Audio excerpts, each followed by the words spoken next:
Morning everyone, आप सभी लोगों का स्वागत है। आज 15 अप्रैल है तो हिंदी न्यूज़ पेपर एनालिसिस में हम लोग आज देखेंगे prelims mains interview orient topic को कवर करेंगे ताकि यूपीएससी, बीपीएससी, यूपी पीसीएस जैसे हिंदी स्टेट पीसीएस के लिए हम कंटेंट को इकट्ठा कर सकें। यह हमारा 245वां क्लास होगा जो जनसत्ता और दैनिक जागरण राष्ट्रीय संस्करण के न्यूज़ को कवर कर रहा है। साथ ही साथ देखेंगे आज का संपादकीय क्या है, क्या विशेष आप लोग के लिए दिया गया है। इसके साथ इसके पीडीएफ प्राप्त करने के लिए तथा मेंस के आंसर राइटिंग प्रोग्राम में जो करंट का चलता है, पेपर का चलता है, हिंदी न्यूज़पेपर एनालिसिस का आप लोगों को आंसर राइटिंग प्रोग्राम चलाया जाता है। उससे जुड़ने के लिए मात्र 599 आपको पेड करना, जिसकी वैधता 1 वर्ष की होगी और लगातार हम उस पर बात करते हैं। तो आप ऐप पर जाके इसे बाई कर सकते हैं। आप विजिट करिएगा www.yuktiis.in या तो ऐप पर जाके डाउनलोड कर सकते हैं। ऐप डाउनलोड कर वहाँ से चीज़ें प्राप्त कर सकते हैं। आज का डिस्कशन पॉइंट क्या रहेगा उसे हम लोग देखेंगे। टॉपिक क्या रहेगा, देखिए, इजराइल पर ईरान के ड्रोन और मिसाइलों का बौछार किया गया, हमला किया गया। ऑपरेशन ट्रू प्रॉमिस नाम देकर इसे ईरान ने इस प्रकार की जो घटनाएं की है उसको हम लोग देखेंगे। अंतर्राष्ट्रीय रूप से, भारतीय दृष्टि से और तथा तकनीकी तौर पर हम सभी तरीके से देखेंगे। साथ ही साथ देखेंगे इजराइल का एयर डिफेंस सिस्टम क्या है, अमेरिका का थार्ड सिस्टम क्या है। जब भी इस प्रकार के इजराइल पर हमले होते हैं, उस कुछ माह पहले भी हम लोग इजराइल पर हमले हुए थे। जब हमास ने हमला किया था तो ड्रोन सिस्टम इसका जो था एयर डिफेंस सिस्टम, उस पर हम लोग बात किए थे। फिर प्रोजेक्ट कुसा क्या है, भारत का एयर डिफेंस सिस्टम क्या है, इस पर हम लोग बात करेंगे। अगर इसके आगे हम बात करने वाले नए टॉपिक तो एंटी गाइडेड मिसाइल का सफल परीक्षण भारत ने किया है, तो उसको हम लोग देखेंगे। साथ ही साथ वृद्धावस्था में नहीं किया जा सकता सम्मान से जीने के अधिकार से वंचित, यह दिल्ली हाई कोर्ट का एक हालिया निर्णय आया है, तो उसके हम लोग देखेंगे। आर्टिकल 21 के संदर्भ में इसकी बात करेंगे। साथ ही साथ चुनावी घोषणा पत्र जो व्यवहारिक और बाध्यकारी है, ऐसी प्रवृत्ति को लेकर जब चुनाव होते हैं लोकसभा या विधानसभा, उसमें पार्टियों के द्वारा चुनावी घोषणा पत्र जारी किया जाता है।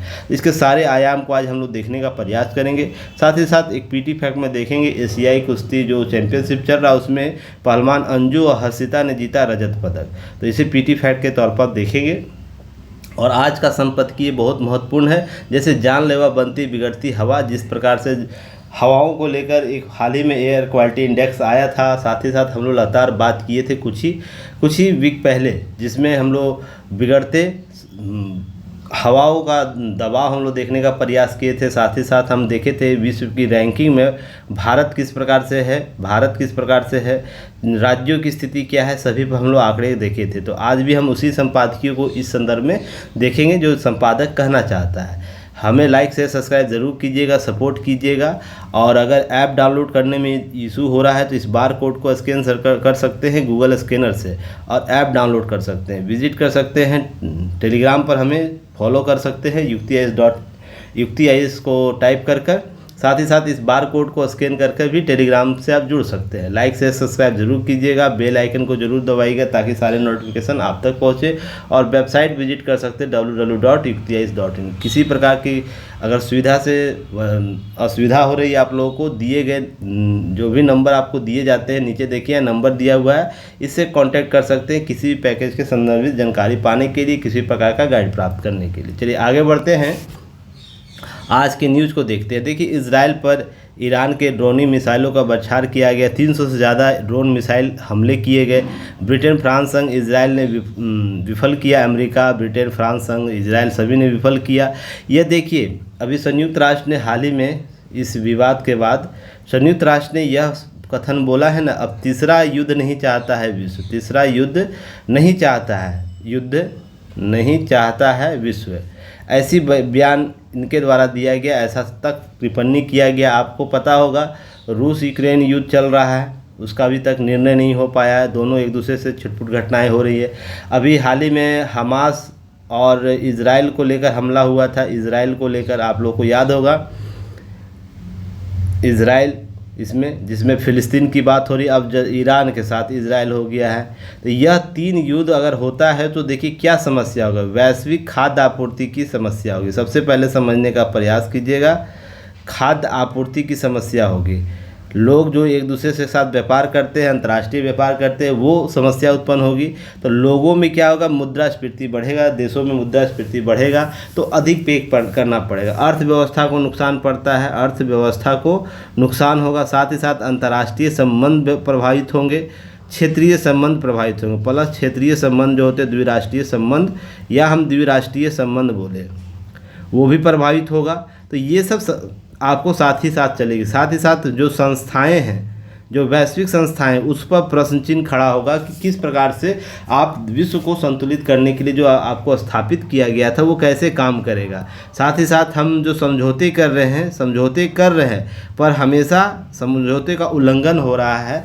वैश्विक पटलों पर विश्व समुदाय के द्वारा सभी ध्रुवीकरण कर रहे हैं, एक दूसरे का लेकर ध्रुवीकरण कर रहे हैं। वो क्या होगा याद रखिएगा, वो समस्यागत किरण आप लोगों को देखने को मिलेगा कि यह सब प्रश्न चिन्ह खड़ा होगा। अब है कि इसका नाम क्या दिया गया था, अभी मैंने आपको इंट्रो में ही बताया है। तो इसे समझने का प्रयास कीजिएगा कि अब यह मामला आपको समझने का प्रयास कीजिएगा कि जब हम मिडिल ईस्ट की बात करते हैं, जब इस तरीके के कॉन्सेप्ट की बात करते हैं तो कुछ चीज़ों को समझने का प्रयास करना है। जब हम उसके बाद हम कुछ आगे बात करेंगे। तो जैसे हम बात करते हैं, अगर हम अरब कंट्री की बात करें तो ध्यान रखिएगा आप, जैसे आप ये मैप आप लोग को याद होगा, ये अफ्रीका हो गया। यहाँ पर आपको इज़राइल का जो कॉन्सेप्ट आप लोगों को पता होगा, कैसे आप लोग यहाँ पर विवादित होता है।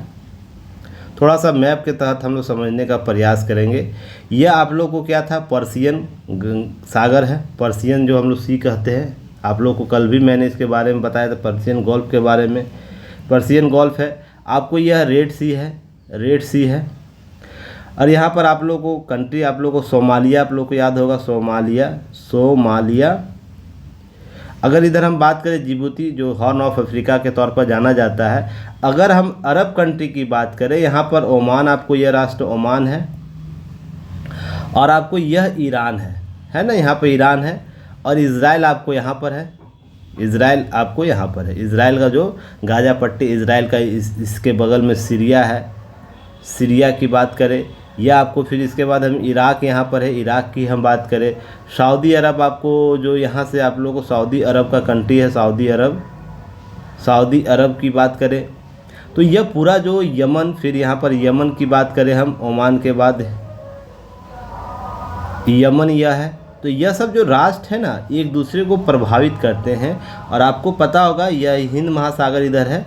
तो जब पूर्वी एशिया से व्यापार करना हो यूरोप तक, तो यह क्या होता है, यह रूट मार्ग है जो सबसे कम दूरी का मार्ग है। तो यह क्षेत्र जितना प्रभावित होगा, क्या होता है, एक दूसरे के लिए हम आर्थिक रूप से समस्यागत करते हैं। समस्या के साथ साथ हम राजनीतिक उठापटक को दबाव देते हैं। अब शक्ति संतुलन की बात होगी, यहाँ पर राष्ट्रों के बीच शक्ति संतुलन की बात होगी। देख रहे हैं संतुलन, जैसे इजराइल पर हमला हुआ, ब्रिटेन, फ्रांस और अमेरिका इसके समर्थन में आ गए, तो इसके एंटी के जो देश होंगे वो भी समर्थन में आए, तो शक्ति संतुलन का केंद्र बिंदु बनेगा। यह कहने का अर्थ यह कि यह क्षेत्र जितना इस सब चीज़ों से प्रभावित होगा, वैश्विक समस्याएं उतना ही क्या होगी, उतना ही और भी जटिल होती जाएगी। अब खरीदार होगा क्या, किस प्रकार का खरीदार, अवैध हथियार का खरीदार होगा, खरीदारी बढ़ेगी, क्योंकि इन राष्ट्रों में बहुत से थर्ड पार्टियां काम कर रही है। ये भी आपको समझने की आवश्यकता होगी। क्लियर हो गया? चलिए हम आगे बात करें। तो आगे बात करते हैं तो कुछ चीज़ों को समझने का प्रयास कीजिए। आयरन डोम जब हमले किए गए इस पर, तो आयरन डोम इसका जो इजराइल का एयर डिफेंस सिस्टम है, इसने क्या किया, इस ड्रोन और मिसाइल के हमले को नष्ट कर दिया, आकाश में ही नष्ट कर दिया। जो इसके अमेरिका ने जॉर्डन, सीरिया के सैन्य ठिकानों और भूमध्य सागर में मौजूद 2 युद्ध पोतों ने जो पेट्रियट एयर डिफेंस सिस्टम है, कुछ अन्य सिस्टम ईरानी हमले को विफल किया। तो कुल मिलाकर जो फ्रांस, ब्रिटेन और अमेरिका का एयर डिफेंस सिस्टम जो इस क्षेत्र में था, रीजन में लगा हुआ था, क्योंकि हमास और फिलिस्तीन और इजराइल के बीच विवाद कब से चल रहा है, इस चीज़ को समझिएगा। उसी के संदर्भ में ये चीज़ें आपको आई कि हाँ संतुलित हो गया, पर एक भी ड्रोन और क्रूज मिसाइल नहीं पहुंचा इजराइल। तो यह भी एक यह कारण आपको ईरान को भी पता है, ईरान को भी पता है कि यह जब मिसाइल हम यहाँ से छोड़ेंगे तो इजरायली सीमा पर नहीं गिरेगा, उसके लिए एयर डिफेंस सिस्टम उसने बना रखा है। फिर भी आपको क्या लगता है कि ऐसा क्या कारण होगा, क्या कारण होगा, ऐसा क्या कारण है, क्या कारण है जो आपको इजराइल पर हमला ने ईरान ने किया? तो आपको देखिएगा यहाँ पर शक्ति संतुलन की बात हो रही है, शक्ति संतुलन की बात हो रही है कि हम जब इजराइल ने हमास को हमला किया, हमास के कृत्य पर, तो अरब के जो कुछ देश हैं, जो अरब कंट्री के, मिडल ईस्ट के जो कंट्री के देश हैं, वो समर्थन में आए हैं फ़िलिस्तीन के। जिसके बाद जो मुस्लिम कंट्री है, अधिकतर मुस्लिम कंट्री इसके समर्थन में, किसके देश, किस देश के? फ़िलिस्तीन के समर्थन के देश में है, फ़िलिस्तीन के समर्थन में आए हुए। इसी को लेकर शक्ति संतुलन की स्थिति बनी हुई है, और यह शक्ति संतुलन तब तक समाप्त नहीं होगा जब तक इस मामले में पूरा यह जो क्षेत्र रीजन है जो अरब कंट्री का है, वो इजराइल और हमास के लेकर मुद्दे को आप जवाब नहीं पूरा राउंड टेबल पर आ जाते हैं। इस तरह का मामले आपको समझने की आवश्यकता होगी। चलिए आगे हम बात करेंगे, कुछ चीज़ों को समझने का प्रयास कीजिएगा यहाँ से कि इजराइल का जो ईरान का सैन्य क्षमता भी देख लीजिएगा। जो इजराइल की जो सक्रिय सैनिक है 1,70,000, जबकि ईरान का 6,10,000 सैनिक है। लड़ाकू विमान 241 से 186 ईरान का है। टैंक की बात करें 1370 इजराइल का, 1996 ईरान का। आपको ध्यान रखिए पनडुब्बी 5 है, इसका 19 है। फिर भी ध्यान रखिए शक्तिशाली होने के बावजूद भी ईरान इजराइल के एयर डिफेंस सिस्टम को क्षति तक नहीं पहुंचा पाया। इसलिए इससे यह केस स्टडी मिलता है, किसी भी देश के अपने राष्ट्रीय सीमाओं को सुरक्षित करना है, राष्ट्रीय सीमाओं को सुरक्षित करना है, तो आपका तकनीकी तौर पर क्या होना चाहिए? उन्नत संस्करण आपके पास होने चाहिए, उन्नत संस्करण होने चाहिए। हम एयर डिफेंस की बात करें या air to air defence system के साथ हम जो भी टेक्निक अपना रहे हैं, मिसाइल, एंटी इंटरसेप्टर मिसाइल, इस प्रकार के कुछ भी कॉन्सेप्ट अपना रहे हैं, उसमें उन्नत श्रेणी के आपके पास कॉन्सेप्ट होने जिससे अपनी सीमाओं की सुरक्षा कर सके। इजराइल का बहुस्तरीय डिफेंस सिस्टम जो है वो देखिए 3 लेयर का है, एयर 2, एयर 3, एयर 2 और डेविंग सिंह और आयरन डोम जो छोटी रेंज के रॉकेट को क्या करता है, यह नास्ता नमूद कर देता है। मध्यम दूरी की डेविंग स्लिंग आपको जो रहेगा वो आपको नष्ट कर देगा, और एयर 2 लंबी दूरी की बैलिस्टिक मिसाइल को समाप्त करता है। देखिए यह कहने का मतलब इजराइल का यह भूमि है, इजराइल की भूमि है, यह एक एयर डिफेंस सिस्टम यह लगा के रखा हुआ है। इसकी सीमा के रेंज के अंदर कोई भी बाहरी मिसाइल आएगा, किसी प्रकार का बैलिस्टिक मिसाइल आएगा या किसी प्रकार का अंतरिक्षीय इस पर हमला किया जाएगा, यह एयर डिफेंस सिस्टम ऑटोमेटिक क्या होता है, अब आपको ओपन हो जाता है और इस मिसाइल को टारगेटेड करके क्या करता है, आपको गिरा देता है, जिससे इसके मुख्य भूमि पर क्या होता है, हमला नहीं होता। इस चीज़ को ध्यान रखिएगा, इसमें बैलिस्टिक मिसाइल को भी यह गिरा देता है। तो यह भी एक टेक्निक है जिससे हम अपने सुरक्षा करते हैं। अब एरो डिफेंस सिस्टम जो है इसका इजराइल एरो 2 के बाद उन्नत श्रेणी के एरो 3 को भी शामिल कर लिया है, जिसमें लंबी दूरी के बैलिस्टिक मिसाइल आपको हमला को रोक सकता है। इसका काम हवा में लंबी दूरी के लक्ष्य को नष्ट करना है। इसके रॉकेट मैक 9 लगभग 11,000 किलोमीटर प्रति घंटे रफ्तार से दुश्मन की मिसाइल को नष्ट कर सकता है। सोच के देखिएगा, ये जो यहाँ से मिसाइल निकलेंगे वो कितना होता है, मैक 9 के होते हैं, अर्थात लगभग आपको जो 11,000 किलोमीटर प्रति घंटा से आपको यह इससे निकले हुए मिसाइल आने वाले दुश्मन के मिसाइल को गिरा देगा। अब ये डिफेंस सिस्टम जो है, missile launcher, green pine fighter counter radar होता है, इसमें hazelnut tree launcher counter centre होता है, एक citron tree battle management system होता है। कहने का मतलब है यह तकनीकी तौर पर सबसे उन्नत संस्करण को डेवलप किए हुए, यह भी आपको चीज़ें समझनी होगी, जो 2400 किलोमीटर की लंबी दूरी तक के लक्ष्य का पता लगाता है। अर्थात कहने का मतलब यहाँ इजराइल की भूमि यहाँ से 2400 किलोमीटर अगर कोई मिसाइल आ रहा है, इसको इंटरसेप्ट करती है, उसका पता लगा लेती है और अपने निर्धारित भूमि सीमा का अंदर आने से पहले उसको गिरा देती है मारकर। अब यह देखिए 14 लक्ष्यों को रोकने के एक सक्षम है।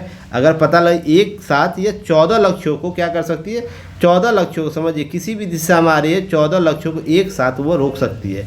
रडार 100 किलोमीटर की ऊंचाई पर लक्ष्य को निशाना बना सकती। अगर यह 100 किलोमीटर की दूरी समझिएगा, अगर यहाँ मिसाइल इंटरसेप्टर मिसाइल लगाया हुआ है, यहाँ से 100 किलोमीटर की दूरी है, जैसे इसके सीमा में आएगा, इजराइल के सीमा में, भूमि सीमा में 100 किलोमीटर के अंदर के रेंज में ही इस मिसाइल के द्वारा उसे इंटरसेप्ट करके गिरा दिया जाएगा। चलिए यहाँ तक समझ गए। अब आगे देखिएगा, संयुक्त राष्ट्र ने दुनिया के एक और युद्ध बर्दाश्त नहीं कर सकता है। संयुक्त राष्ट्र के द्वारा इसके भर्त्सना की गई, इसकी बातें की गई है। तो मैंने आप लोगों को क्या बताया था कुछ दिन पहले ही, यह केवल भर्त्सना ही कर सकता है, भर्त्सना ही कर सकता है, इसका आलोचना कर सकता है। क्यों? रीज़न इसके पीछे, यह शक्ति का केंद्र बिंदु नहीं है, शक्ति का केंद्र बिंदु नहीं है। केंद्र बिंदु, मैं किस बात की बात कर रहा, संयुक्त राष्ट्र को अपना निर्णय लेने का कोई शक्ति नहीं, यह देशों की देशों के आपसी समझ के बाद यह विकसित होती है, जिसमें जिसके साथ एक तरफ ईरान के विरुद्ध में अन्य राष्ट्र हैं समर्थन में और दूसरे तरफ इजराइल के समर्थन में अन्य राष्ट्र हैं। तो यही समर्थन में निर्णय कौन ले रहा है, ये इन्हीं के द्वारा जो आपको कोर जो आपको पार्टी है, इसका संयुक्त राष्ट्र सुरक्षा परिषद का जो अस्थायी मेंबर है वही अधिकतर तौर पर निर्णय ले रहा है। इस चीज़ को समझिएगा, यह उसी प्रकार है जैसे आप लोगों को कभी बोला जाता है ना, हम लोग पॉलिटी के क्लास में जब पढ़ते हैं तो सीबीआई को क्या बोला जाता है, सीबीआई को सरकार का पोपेट बोला जाता है, सरकार का तोता बोला जाता है, इस प्रकार से बोला जाता है ना। ऐसे ही विश्व का एक पोपेट है यह, कि जब तक इसे निर्णय लेने की क्षमता नहीं हो, जैसे इजराइल पर ईरान को हमला किया या और भी राष्ट्र, अमेरिका क्या करता है, अमेरिका किसी राष्ट्र पर हमला करता है अपने किसी हित के साथ में, हित के एवज में संयुक्त राष्ट्र से दंडित नहीं करने की क्षमता डेवलप कर लेता है, तब तक यह इसी प्रकार का तोता के रूप में बातें करेगा। केवल देखते हैं तोता का क्या पहचान है, वो किसी भी रूप को बार बार चिल्ला के बोलता है, अगर आप उसे सिखा देते तो उसी के संदर्भ में बातें करेगा। तो इस चीज़ को समझिएगा, इसके पास शक्तियाँ कितनी दी गई है। इजराइल और रूस यूक्रेन को युद्ध हमला हो रहा है पिछले 2 साल से, क्या इसने समाप्त कर दिया है उस युद्ध को? किसी भी तरीके से उसे बेंच पर लाकर दोनों राष्ट्रों के प्रमुखों को रखकर अपनी बातें मनवा सका? नहीं, आपको यह बंद करना हो, क्योंकि वैश्विक दायित्व है हमारा और वैश्विक दायित्व में आप ये नहीं कर सकते हैं। इस चीज़ को समझिएगा। चलिए आगे हम बात करेंगे। जो एयर डिफेंस सिस्टम है, प्रणाली है इजराइल के वायु रक्षा प्रणाली कई स्तरों पर काम करती है, जिसे एरो डिफेंस सिस्टम इसका सबसे ऊपरी स्तर पर काम करता है, जिसे इजराइल के एरोस्पेस इंडस्ट्री के अमेरिकी मिसाइल रक्षा एजेंसी के साथ मिलकर तैयार किया है। 1980 के दशक में आखिरी वर्षों में इसे विकसित किया गया। 1990 के दशक में इसे S1 के कम से कम 7 परीक्षणों से गुजरना पड़ा, उसके एरो 2 नाम दिया गया। अब एरो 3 कॉन्सेप्ट नया संस्करण लाया है। अगर इसके आगे हम बात करें तो ऐसे काम करता है डिफेंस सिस्टम, जब इजराइल का आयरन डोम क्या होता है, डेविंग स्लिंग और एरो डिफेंस सिस्टम मिलकर एक बहुस्तरीय रक्षा प्रणाली बनाती है, जो मैंने पिक्चर में आप लोगों को दिखाया। इसे आयरन डोम नाम दिया गया है, जिससे 2011 के बाद अब तक हजारों रॉकेट मार के गिराए गए हैं। अब है यह ड्रोन छोटी दूरी के खतरों को रोकने के लिए कारगर है। इजराइल के साथ मध्यम लंबी दूरी की इंटरसेप्टेड डेविड सिग्नल स्लिंग के द्वारा इसे क्या कहता है, इंटरसेप्ट किया जाता है। वायु रक्षा प्रणाली एरो 2 मिसाइलों के शामिल होने के बाद इजराइल हवाई क्षेत्र में ऊपरी हिस्से में छोटी और मध्यम दूरी की मिसाइलों रोकने की क्षमता डेवलप कर लिया है। इसका काम हमलावर मिसाइलों को हवा में ही बर्बाद कर देना होता है। अगर इसके अतिरिक्त हम बात करें और भी, जैसे अमेरिका का थार्ड क्या है, थार्ड का पूरा नाम क्या है, terminal high altitude area defence. अगर हम बात करें, यह विश्व की सर्वश्रेष्ठ मिसाइल वायु रक्षा प्रणाली है, अर्थात एयर डिफेंस सिस्टम है। अगर इसकी बात करें यह कैसे काम करता है, यह आप जैसे S4 हम लोग का दिया गया है रूस के द्वारा S-400, जैसे वो ट्रक में लाद कर हम कहीं जा सकते हैं इसको और वहाँ से लॉन्च कर सकते हैं, वैसे टेक्निक पर यह भी डेवलप काम कर रहा है। अब 1951 के खाड़ी युद्ध के दौरान इराक, ध्यान रखिएगा, स्कल्ड मिसाइल हमलों से हुए अनुभवों के बाद थार्ड सिस्टम को विकसित किया। तो आपसे यह प्रश्न पूछा जा सकता है पीटी में, थार्ड जो है किस कब यह विकसित किया गया था, किस युद्ध के बाद विकसित किया गया था? अमेरिका के लॉकहीड मार्टिन स्पेस सिस्टम जो है द्वारा तैयार किया गया यह प्रणाली मध्यम रेंज की बैलिस्टिक मिसाइल, याद रखिएगा मध्यम रेंज की। तो चलिए कमेंट सेक्शन में आप लोग मुझे बताइएगा कम दूरी की मिसाइल सिस्टम क्या होती है, बैलिस्टिक मिसाइल क्या होता है। और इस पर मैंने पिछले ही वीक सारी चीज़ों को कवर किया है, याद रखिएगा आप लोग। मैं ऐसा कोई टॉपिक नहीं जिसका मैंने आप लोगों को कवर नहीं किया है। अब उत्तर नहीं दे वो आपकी समस्या है। कम दूरी की, मध्यम दूरी की बैलिस्टिक मिसाइल कितनी किलोमीटर की होती है, और मध्यम, और उसके बाद मध्यम दूरी की कितनी किलोमीटर की होती है, और फिर उसके बाद अधिकतम दूरी की बैलिस्टिक मिसाइल कितनी बनी हुई है। आपको सारे मैंने बता रखा है। इसी वीक के आपको न्यूज एनालिसिस में जाके वीडियो देखिएगा। पीडीएफ आप जाके देख सकते हैं, पीडीएफ में आपको सारी चीज़ें दी रखी है, तो आप लोग उसे देखकर भी आंसर दे सकते हैं। बस आंसर देने का थोड़ा सा जज्बा होना चाहिए, ठीक है ना। अब हम बात करते हैं इसकी टेक्नोलॉजी हिट टू किल के, यानी सामने आ रहे हथियार को रोकती नहीं बल्कि उसे नष्ट कर देती, एकदम हिट टू किल कर देना है। अब इसमें आप कुछ भी भेज सकते हैं। अब यह सबसे खतरनाक है। अगर मान लीजिए यह एयर डिफेंस सिस्टम में अगर मान लीजिए परमाणु हथियार भेज दिया, कोई परमाणु हथियार भेज दिया, तो यह बहुत ही खतरनाक स्थिति को जन्म देगा।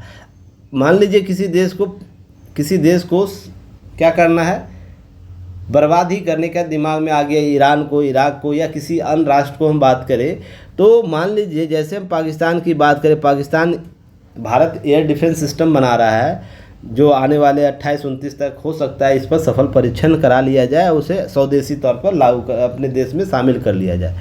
पाकिस्तान किसी परमाणु हथियार को भेज देता है, तो सोच के देखिए एयर डिफेंस इतना खतरनाक एंटी काम करेगा कि अपने ही सीमा में हम परमाणु बम का विस्फोटन कर देंगे। तो यह एक चिंता का विषय हमेशा बना रहता है, इसके साथ जुड़ा हुआ रहता है, इसे समझे। पर परमाणु हथियार हम लोग यूज नहीं करते हैं समान तौर पर अभी, इसलिए परमाणु अप्रसार संधि के तहत सभी देश प्रतिबद्ध हैं। इसको लेकर जब रूस यूक्रेन इतना युद्ध हो गया, फिर भी परमाणु बम की धमकियां जरूर मिली, पर परमाणु बम से हमला, यह आपको ठोस प्रणोदक के आधार पर युद्धें हो रही हैं। पर ध्यान रखिए कि चिंता का विषय जरूर यह लेकर आता है। अपने आसपास के ध्यान रखिएगा, अपने आसपास के 200 मीटर के दायरे में उड़ने वाले किसी भी मिसाइल को यह नष्ट कर देती है।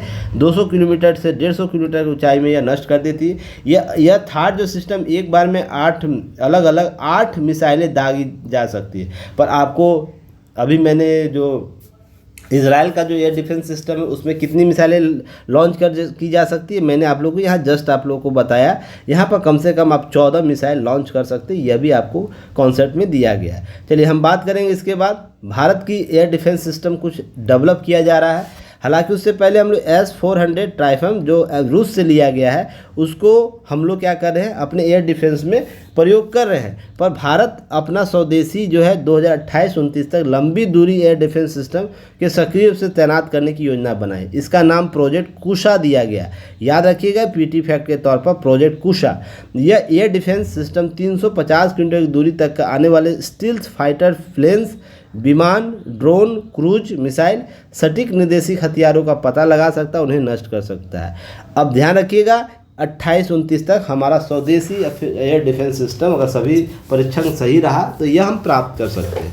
इसके अतिरिक्त हम बात करें कि वर्तमान में हमारे पास क्या है, तो आधुनिक वायु रक्षा प्रणाली जिसे S-400 हम लोग बोलते हैं, इस पर विवाद अमेरिका के साथ भी हुआ था, यह हमारे पास है जिसे रूस के द्वारा हमें दिया गया है। यह 2016 के गोवा में हुए ब्रिक्स शिखर सम्मेलन में भारत रूस के शीर्ष नेताओं द्वारा इस वायु रक्षा प्रणाली पर समझौता हुआ था, उसके बाद प्राप्त हुआ। इस प्रणाली के साथ एक साथ 3 मिसाइलें दागी जा सकती। यह भी क्या है, आपको किसी ट्रक पर लाद दीजिए और वहां से आपको यह डिफेंस यह छोड़ सकता है, आपको ध्यान रखिएगा। यह प्रत्येक चरण में 72 मिसाइलें शामिल होती, 36 लक्ष्यों को सटीकता के साथ मार सकता है। नोट याद रखिएगा, multi layer ballistic missile defence system विकसित करने में अपने प्रयासों के तहत रक्षा अनुसंधान जो DRDO द्वारा निर्मित इस मिसाइल को एडवांस एयर डिफेंस सिस्टम के नाम से भी जाना जाता है। इसको थोड़ा सा अपग्रेड कर लेना है।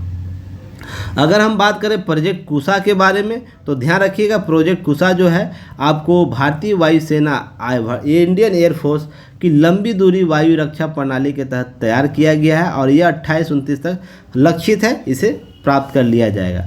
यह स्वदेशी परियोजनाओं के द्वारा रक्षा अनुसंधान विकास DRDO द्वारा 21,700 करोड़ रुपये का अनुमानित बजट के साथ विकसित किया जा रहा है। इजराइल की प्रसिद्ध आयरन डोम प्रणाली के साथ साथ समानताएं बनाते हुए प्रोजेक्ट कुशा न केवल अपने इजरायली समकक्ष क्षमताओं से मेल खाने बल्कि संभावित रूप से आगे निकलने की उम्मीद है, क्योंकि यह आपको उससे भी खतरनाक आपको यह परीक्षण कर रहा है। यह 150 किलोमीटर, 200 किलोमीटर, 350 किलोमीटर रेंज वाली इंटरसेप्टेड मिसाइल विभिन्न दूरी के शत्रु लक्ष्यों को भेज सकती है। मिसाइल क्या होगा, संभावतः 80 से 90% होगी। 2 मिसाइलों में एक बार में दूसरे के बाद दागा जा सकता है। तो यह तकनीक डेवलप किया जाएगा जो आपको डोम सिस्टम से भी उन्नत होगा। क्लियर है। चलिए, एंटी गाइडेड मिसाइल परीक्षण प्रणाली आपको लाया गया है। ध्यान रखिएगा, ये किसके द्वारा, यह आपको DRDO द्वारा निर्मित किया गया है और यह शस्त्रागार को रखने से रास्ता साफ हो गया। सेना के स्वदेशी रूप से विकसित मानव पोर्टेबल एंटी गाइडेड मिसाइल, जिसे मानव अपने ले जाकर कहीं एक दूसरे से स्थान पर ले जाकर सफलतापूर्वक इसे क्या कर सकता है, लॉन्च कर सकता है। कहाँ इसे परीक्षण किया गया, राजस्थान के पोखरण रेंज में। तो आपको PT फैक्ट याद रखना। चलिए, इससे आपको नोट्स बना लेना है। आपको PDF इसका अवेलेबल करा दिया जाता है ऐप पर, तो इसका लाभ ले लीजिएगा। चलिए आगे बात करते हैं। वृद्धावस्था में नहीं किया जा सकता सम्मान से जीने का अधिकार से वंचित। आर्टिकल 21 जो अनुच्छेद 21 है वो जीवन का अधिकार देता है, याद होगा आप लोगों को, जीवन का अधिकार। और यह आर्टिकल 21 इतना विस्तारित है जिसमें हम बहुत सी आधुनिक मौलिक अधिकारों की बात करते हैं। अब मैं आधुनिक क्यों बोला कि समय परिस्थिति के अनुसार यह डेवलप हुआ है। किसके द्वारा डेवलप हुआ है, न्यायालय के द्वारा, माननीय न्यायालय के द्वारा। हम यह सुप्रीम कोर्ट बोल सकते हैं या हाई कोर्ट बोल सकते हैं। अपने विभिन्न विवादों में जो भी वाद आया है, जो भी मामला है, उसमें निर्धारित किया इनके द्वारा। जैसे जीवन जीने का अधिकार के साथ साथ हम सोने का अधिकार, शांतिपूर्ण रहने का अधिकार। अभी हाल ही में आर्टिकल 21 में क्या जोड़ा गया है, पर्यावरण को लेकर, पर्यावरण या हम यह बोल सकते हैं जलवायु परिवर्तन में जीने का अधिकार एक मामला आया था, याद है। अभी हाल ही में 1 सप्ताह भी नहीं हुआ, 3-4 दिन हुआ है, इसे शामिल किया गया है। तो याद रखिएगा, नए आधुनिक मौलिक अधिकार शामिल हो रहे। उसी में सम्मान से जीने का भी अधिकार पहले से भी हम लोग शामिल किए हुए। तो इसको पुनः क्या किया, परिभाषित किया है दिल्ली हाई कोर्ट। तो इसे याद रखिएगा। तो इसे समझने का प्रयास कीजिए। संपत्ति के किराएदार को बेदखल करने के आदेश को बरकरार रखते हुए दिल्ली हाई कोर्ट ने कहा, किसी भी व्यक्ति को केवल वृद्धावस्था और कमजोर स्वास्थ्य के आधार पर आजीविका या सम्मान के साथ जीने के अधिकार से वंचित नहीं किया जा सकता है। किस प्रकार के, आजीविका और सम्मान। तो इसके साथ आप अभी ऐड कर लीजिएगा आर्टिकल 21 में ही कि आजीविका और सम्मान के साथ जीने का अधिकार प्राप्त हो गया है इसके तहत। अब अदालत ने कहा, व्यक्ति को जब अपनी संपत्ति व्यवसाय चलाने की आवश्यकता है, अदालत के किराएदार के रूप इस तर्क को ठुकरा दिया और ये सब बातें चली है। साथ ही अदालत क्या हुआ, किराए नियंत्रक के बेदखली के आदेश को चुनौती देने वाले किराएदार को याचिका खारिज कर दी। मामला यह था कि कुछ किराएदार थे जो लगातार बोलने से गला फंस जाती है, पर आप लोग को समझ में नहीं आती क्या। लगातार हम नो बकवास सीधी बात करते हैं। आप लोग को याद हो, मैं 1 घंटे का 45 मिनट का वीडियो लगातार लेता हूँ। नो बकवास सीधी बात, नो बकवास सीधी बात, क्योंकि मुझे पता है इस मिनट का वैल्यू क्या होता है, ठीक है ना। न मैं कोई इंडिया पाकिस्तान करता हूँ, न शेरो शायरी देता हूँ, न किसी प्रकार का इक्सबाजियाँ करवाता हूँ लड़का लड़कियों के बीच, फिर भी आप लोग हमें समर्थन नहीं करते हैं। आप सोच के देखिएगा, आपका 1 मिनट का वेस्ट, जो 1 मिनट का भी वेस्ट आप करते हैं, समय का वेस्ट, तो आपको किस प्रकार से क्षति पहुँचाता है। आपके मानसिक क्षति पहुँचाता है, आपके एकाग्रता को ध्यान रखिए, एकाग्रता को क्षति पहुंचाता है, आपके लक्ष्य को क्या करता है, क्षति पहुंचाता है। बहुत से जो इस अव्यवहारिक तत्वों को शामिल करा देता है। तो यह 1 मिनट के आपको इस प्रकार से 1 मिनट अगर लॉस होता है तो इसी तरीके से हम लगातार लॉस करवाएं तो सोच के देखिए 365 दिन में आपका 365 मिनट ऑटोमेटिक हो जाएगा। तो शेरो शायरी बाद में कर लिया जाएगा, पहले पढ़ लीजिए। हाँ, यह फेमस होने का एक अच्छा तरीका बन सकता है, पर रिजल्ट लाने के लिए आपको क्या करना होगा, टू दी पॉइंट बात करनी होगी, ठीक है ना। चलिए आगे हम बात करेंगे। अब चुनावी घोषणा पत्र व्यवहारिक और बाध्यकारी होनी चाहिए, ऐसी बातें की जा रही है। देखिए घोषणा पत्र सभी चुनावी दौरान में चुनावी जो चरण चलते हैं, चुनावी चरण होते हैं, हम लोकसभा की बात करें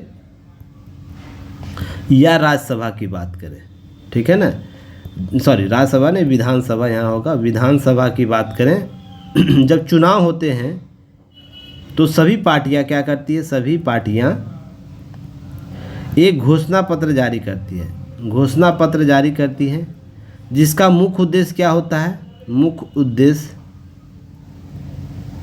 उद्देश्य यह होता है ना, अपने नीतियों को बताना कि मेरा चयन जब होगा XYZ कोई भी पार्टी हो सकती है, अगर X का चयन हो रहा है तो अपने घोषणा अनुसार वो काम करेगी, Y होगा तो वो अपने घोषणा पत्र के अनुसार काम करेगी, Z अगर चयनित होता है तो अपने घोषणा पत्र के अधिकार पर चलित हो। अब इस घोषणा पत्र को याद रखिएगा, चार्टर एक्ट होता है ना, सिटीजन चार्टर एक्ट के तौर पर भी आप देख सकते हैं, सिटीजन चार्टर एक्ट, क्योंकि सिटीजन चार्टर एक्ट क्या होता है कि यह एक प्रारूप होता है। 1 सेकेंड रुक जाइए, कुछ गड़बड़ हो गया है फिर से।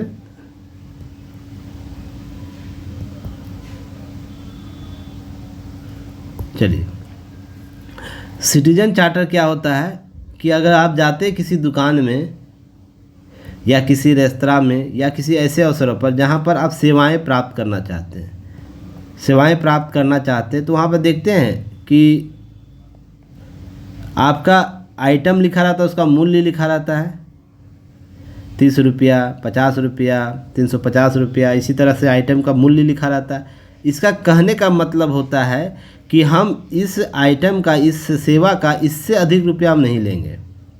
तो आपको इंश्योर कराया जाता है इस चार्टर एक्ट के माध्यम से, सिटीजन चार्टर एक्ट के माध्यम से, कि जवाबदेह है जो प्रशासक इसको चला रहा है, इस दुकान को, रेस्टोरेंट को, वो प्रशासक जवाबदेह है इतनी रुपये में आपको यह सामग्री उपलब्ध कराने का, उसके लिए एक्स्ट्रा चार्जेज वो नहीं लेगा, बस उतना ही लेगा।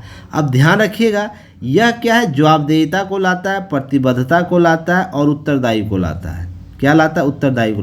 सेम टू सेम यही कॉन्सेप्ट आप घोषणा पत्र, चुनावी घोषणा पत्र में देख सकते हैं। चुनावी घोषणा पत्र क्या होता है, आपको एक मेमोरेंडम दिया जाता है कुछ पॉइंट का, लिस्ट का 1 2 3 4 5 10 अपना 15 20 हो सकता है। यह दावा किया जाता है अगर हमारी सरकार बनती है तो अमुक को हम क्या करेंगे, लागू करेंगे, जिसके प्रति हम जवाबदेह रहेंगे, प्रतिबद्ध रहेंगे और उत्तरदायी रहेंगे। ये 3 शब्द हमेशा याद रखिएगा चुनावी घोषणा पत्र के संदर्भ में, क्लियर है। और यही होता है, हालांकि ध्यान रखिएगा, यह ज़रूरी नहीं है कि सभी जो घोषणा पत्र में जो बातें रखी गई वो पूरा किया जा सकता है, पूरा किया जाए। अब यह ध्यान, इसके लिए हम कहीं पर न्यायालय में नहीं जा सकते हैं, क्या नहीं, न्यायालय में नहीं जा सकते, ध्यान रखिएगा। न्यायालय में जाके यह नहीं बोल सकते कि फलून जो YXZ जो पार्टी है, XYZ होता है ना, XYZ जो पार्टी है वो घोषणा पत्र में कुछ बातें बोली थी और उसको उसने पूरा नहीं किया अपने कार्यकाल में। अब चुनाव में उसको क्या करते हैं, बाध्यता को लेकर हम प्रश्न नहीं कर सकते। पर याद रखिएगा, नैतिक जिम्मेदारी जरूर है, नैतिक जिम्मेदारी के तौर पर काम करता है, नहीं तो जनता अगले बार उसको लात मारेगी और बाहर भेज देगी। समझ में आ रही बात है? तो चलिए इसको समझकर आपको ध्यान रखना है। जैसे एक चीज़ ध्यान रखना कि वर्तमान सरकार की जो पार्टी है, मैं इसका क्यों नाम ले, आप बोलिएगा भाजपा और कांग्रेस मत कीजिएगा, यहाँ कुछ चीज़ें सीखनी है आप लोगों को, ठीक है ना। यह क्यों जरूरी है, मैंने इसको शामिल किया है। ध्यान रखिए, वर्तमान सरकार जो है, जो प्रमुख पार्टी के तौर पर भाजपा है, तो इसकी नीतियाँ क्या आएगी आने वाले समय में, इसे समझने का प्रयास कीजिए। भ्रष्टाचार के विरुद्ध कार्रवाई होगी, तकनीक तेज की बात करेगा, विरासत का संरक्षण करेगा, विकसित भारत के निर्माण का संकल्प लिया है, राष्ट्रीय बड़े स्तर पर सामान्य नागरिक संहिता लागू करने का वादा बरकरार रखा है इनके द्वारा। 70 वर्ष से अधिक उम्र के लोगों को सालाना 5 लाख रुपए का मुफ्त और कैशलेस इलाज दिया जाएगा। तो ध्यान रखिएगा 5 लाख का जो कॉन्सेप्ट है वो लागू रहेगा। अब पीएम गरीब कल्याण अन्न जो योजना है उसे भी अगले 5 वर्ष तक लागू किया जाएगा। प्रधानमंत्री सूर्य घर मुफ्त बिजली योजना के तहत गरीब परिवारों को मुफ्त बिजली दी जाएगी, जिसमें 300 यूनिट आप लोगों को पहले से ही पता है फ्री है। 3 करोड़ ग्रामीण महिलाओं को सशक्त बनाकर लखपति दीदी कॉन्सेप्ट लाया जाएगा। तो ध्यान रखिए स्तन कैंसर, सर्विकल कैंसर और जो आर्टियोपोरोसिस के रोकथाम के लिए ध्यान स्वास्थ्य सेवाओं को विस्तार किया जाएगा, अर्थात इस प्रकार के घातक बीमारियों के लिए सरकार काम करेगी। एक पारदर्शी सरकारी भर्ती प्रणाली, पेपर लीक को रोकने के लिए कानून को कार्यान्वयन किया जाएगा, उसको लागू किया जाएगा। वरिष्ठ नागरिकों के लिए जो है दरवाजे पर सरकारी सेवाओं की डिलीवरी का उपलब्ध कराया जाएगा। फसलों के एमएसपी है बढ़ाना। कृषि गतिविधियों के लिए एक स्वदेशी भारत कृषि उपग्रह लॉन्च करने की बात की जा रही है। सभी सामाजिक सुरक्षा योजनाओं का ऑटो रिक्शा, टैक्सो, टेम्पो, अन्य चालकों को शामिल किया जाएगा।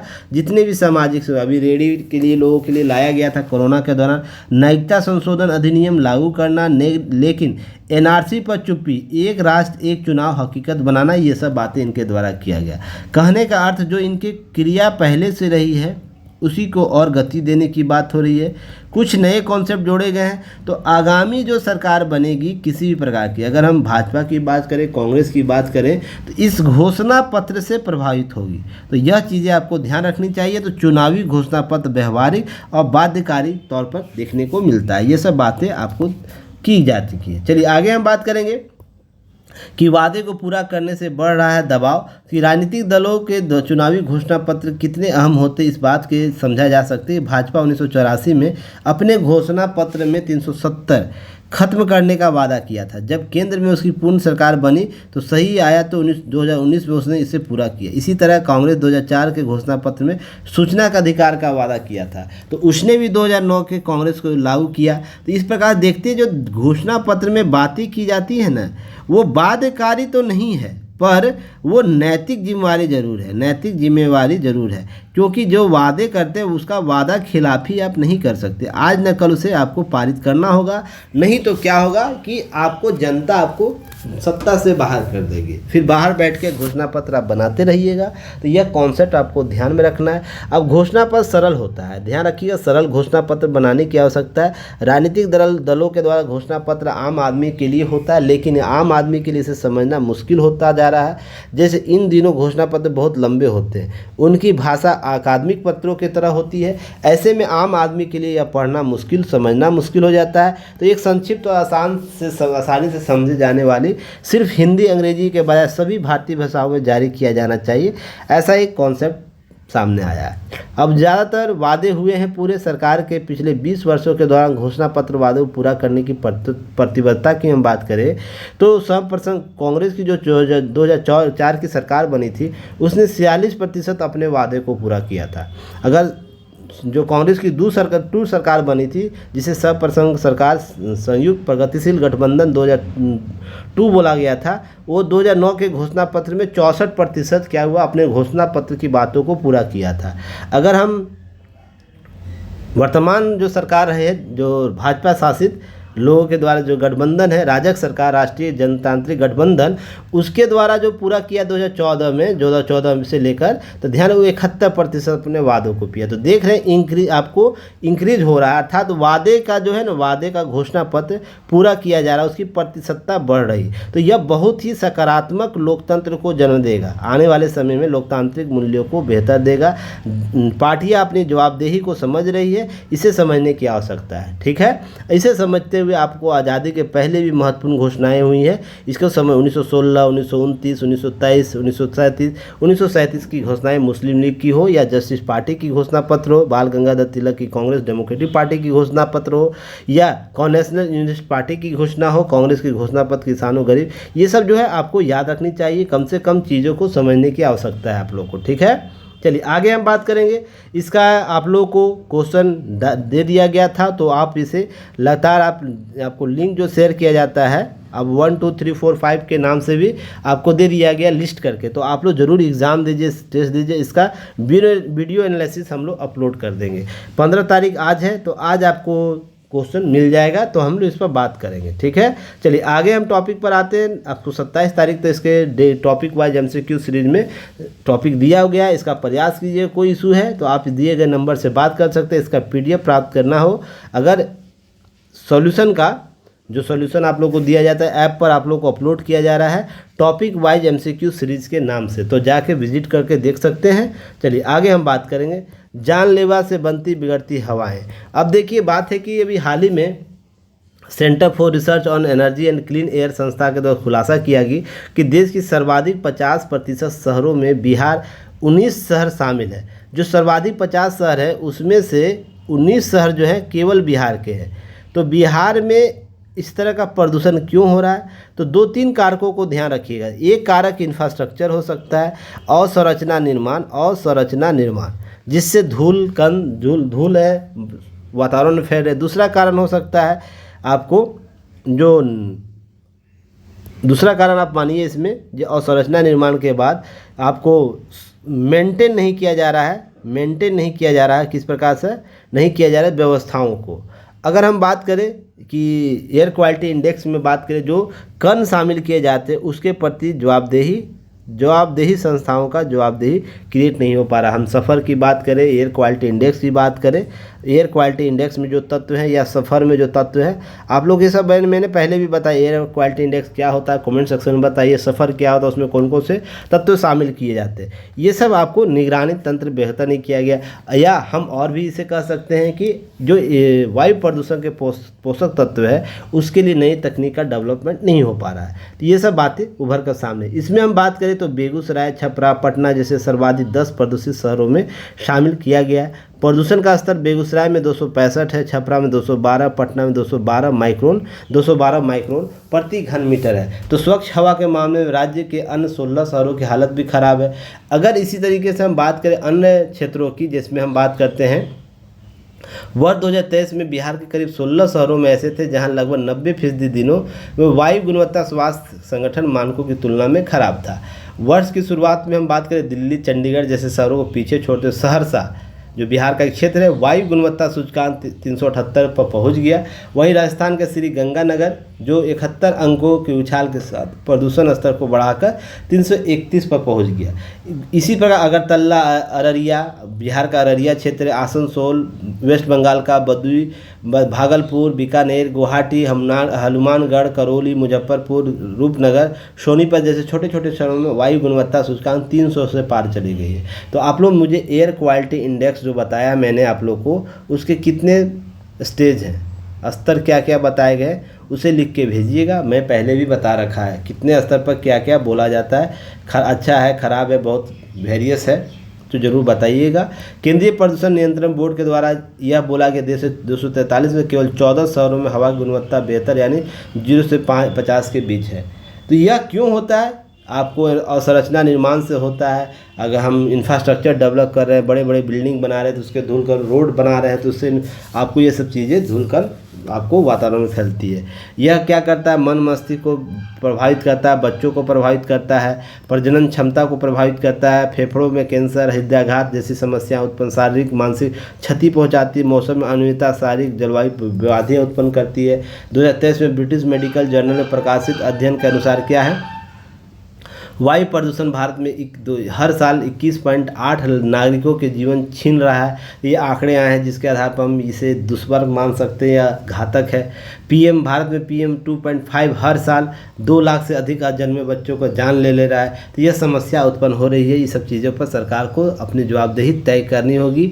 और वायु प्रदूषण को बढ़ता जा रहा है, और भी वायु प्रदूषण बढ़ रहा है, नमी की मात्रा कम हो रही, हवा में नमी की मात्रा कम हो रही, वाहनों द्वारा सूक्ष्म और धूलकण वायु में छोड़े जा रहे हैं। यही होता है समस्या का उत्पन्न। अभी आप देखते होंगे शहरों में जाते हैं तो किसी ऐसे चौराहे रहते हैं जहाँ पर जाम की समस्या होती है, तो हीट जोन आपको क्रिएट होता है जिससे और भी प्रदूषण आपको यह वायु प्रदूषित होती है। तो इस प्रकार से छोटे कस्बों, बिजली उपकरण जो क्षेत्र है ये सब समस्या उत्पन्न कर रही है। तो आपको ये समझने की आवश्यकता है कि वायु गुणवत्ता को बनाए रखने के लिए ध्यान रखना है। 2019 में पर्यावरण वन जलवायु परिवर्तन मंत्रालय देश भर में वायु प्रदूषण समस्याओं से निपटने के लिए दीर्घकालिक समयबद्ध राष्ट्रीय स्तर की रणनीतिक रूप में शुरू किया राष्ट्रीय स्वच्छ वायु कार्यक्रम, जो मैंने आप लोगों को पहले भी पढ़ा रखा है। कमेंट सेक्शन में बताइएगा हाँ या नहीं, क्या मैंने राष्ट्रीय जलवायु वायु कार्यक्रम पढ़ाया है 2019 का? तो कमेंट सेक्शन में बता दीजिएगा यह क्या है। बहुत अच्छे आप लोग स्टूडेंट हैं, ज़रूर बताइएगा।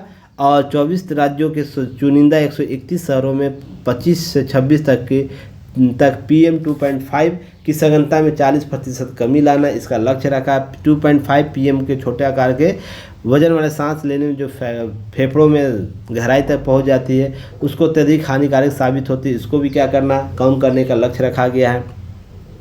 अब मोनाश विश्वविद्यालय के नेतृत्व में हुए अध्ययन में सामने आया कि प्रदूषण इन महीन कणों के संपर्क में आने हर साल लगभग 10 लाख लोगों से अधिक लोगों का असमय मृत्यु हो जाता है, जो हर साल वैश्विक स्तर पर प्रति लाख आबादी से 17 लोगों की मौत पीछे वायु प्रदूषण के महीन कण काम कर रहे हैं या उत्तरदायी हैं। तो यह भी आपको ये आंकड़े याद रखने हैं। तो आप सरकार के साथ साथ व्यक्ति को भी इसके लिए जवाबदेह होना चाहिए। अंतर्राष्ट्रीय जर्नल की हम बात करें द लेसेंट की, उसमें एक छपी है रिपोर्ट जिसमें PM 2.5 थोड़े समय के लिए संपर्क में से ही वैश्विक स्तर पर वायु होने वाली कुल मौतों में करीब 62.5% का एशिया में दर्ज किया गया है। तो इसके बावजूद भी लोग सजग नहीं हो रहे हैं। तो centre for research and energy and clean air के द्वारा विश्लेषणात्मक रिपोर्ट बताती है कि सरकार द्वारा कार्यक्रम के लक्ष्यों को कमी करने के लिए किसी प्रकार के सजा का प्रावधान नहीं किया गया।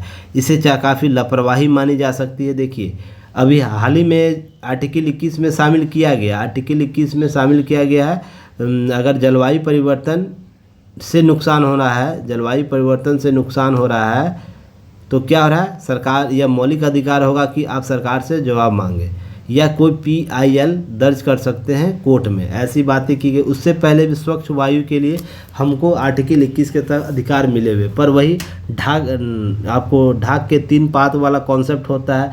हम सैद्धांतिक तौर पर तो बात करते ही हैं, सैद्धांतिक तौर पर बात करते पर व्यवहारिक स्तर पर क्या है, व्यवहारिक स्तर पर हम उसका कितना क्रियान्वयन कर रहे हैं यह इम्पोर्टेंट है।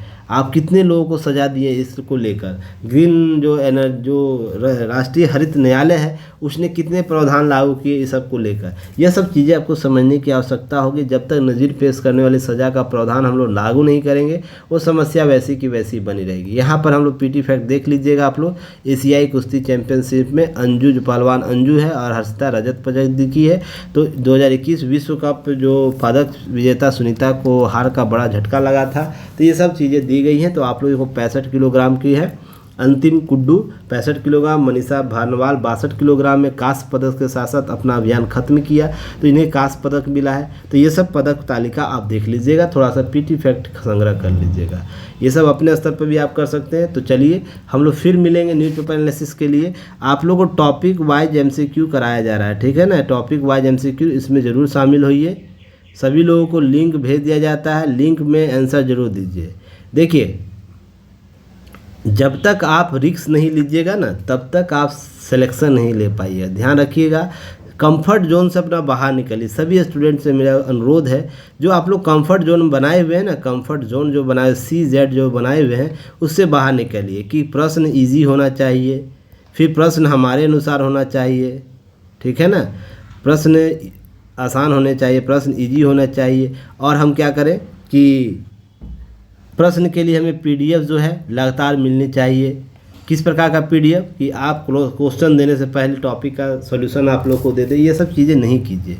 आप प्रश्न का पहले जो भी आ रहा है गलत या सही प्रश्न का उत्तर देने का प्रयास कीजिए।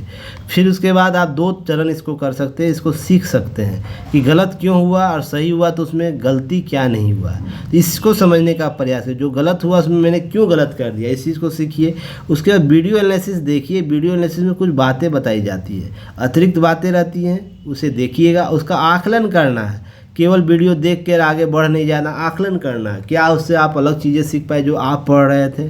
ये सब चीज़ अगर लगातार कर लेते हैं ना तो आपका सिलेक्शन लेने से कोई नहीं रोक। यही सब गलतियां हमने अपने जीवन में कर रखा था और हमें कोई सुझाव देने वाले भी लोग नहीं थे। जो हम लोगों को सुझाव देते थे वो तो बोलते थे पूरा किताब पढ़ जाओ, और पता चला बाद के दिनों में जब हमें अकल आई, जो 2-4 सिलेक्शन फाइनल लिस्ट में जाने के बाद भी नहीं हुआ, इंटरव्यू पैनल में जाने के बाद भी नहीं हुआ, हमें आकलन करने के बाद 100 आकलन करने के बाद यह पता चला कि हमने तो अपने पर कभी तो काम किया ही नहीं, हमने अपने पर काम किया ही नहीं। कि मान लीजिए सरल क्वेश्चन जब आते थे तो वो आसान से बन जाते थे, उसमें कोई गलती नहीं होता, पर जैसे ही मॉडरेट प्रकार के प्रश्न आते हैं जिस पर चिंतन की आवश्यकता होती है, उस पर हमारी सारी गलतियां होती हैं। लगभग स्टूडेंट की यही समस्या होती है। आज से सरल क्वेश्चन अगर 150 क्वेश्चन पूछे जा रहे हैं और 100 क्वेश्चन पूछे जा रहे हैं, आप 80% दोनों जगह बना लीजिएगा, पर रिजल्ट आपको 80 से 85 के बीच वाले क्वेश्चन पर ही होंगे। तो ध्यान रखिए, इस सब चीज़ों को समझने की आवश्यकता है कि आप कंफर्ट जोन से बाहर निकलिए और स्वयं का आकलन कीजिए। और मैं जितने भी मेरे स्टूडेंट हैं मैं उसी को बात करता हूँ, खुद का निर्माण कीजिए। अगर कल अमर सर नहीं रहे, किसी तरीके से पढ़ा नहीं, या कोई XYZ आप जिसकी आदी हो चुके हैं, XYZ टीचर के आदी हो चुके हैं, अगर वो किसी तरीके से नहीं पढ़ाएं तो क्या वो आप स्वयं के स्तर पर उसे तैयारी कर ले, इतना तो डेवलप कर ही सकते हैं। तो इस चीज़ को समझने की प्रयास कीजिएगा। आने वाले समय में हम फिर आपसे बात करेंगे। कुछ लिंक दिए रहते हैं, उस लिंक का उपयोग ज़रूर कीजिएगा डायरेक्ट पैकेज तक पहुँचने के लिए। और जो भी समस्या हो तो हमसे बात कर सकते हैं दिए गए नंबर के साथ। अब यह ऐप लिंक है, ऐप लिंक को ज़रूर डाउनलोड कर लीजिएगा। सभी लोगों का ऐप डाउनलोड कर लीजिएगा जिनको ऐप डाउनलोड नहीं हो रहा है। क्लियर है? चलिए आगे हम बात करेंगे। हमें लाइक से सब्सक्राइब जरूर कीजिएगा और सपोर्ट जरूर कीजिए। चलिए फिर मिलते हैं कल, तब तक के लिए धन्यवाद।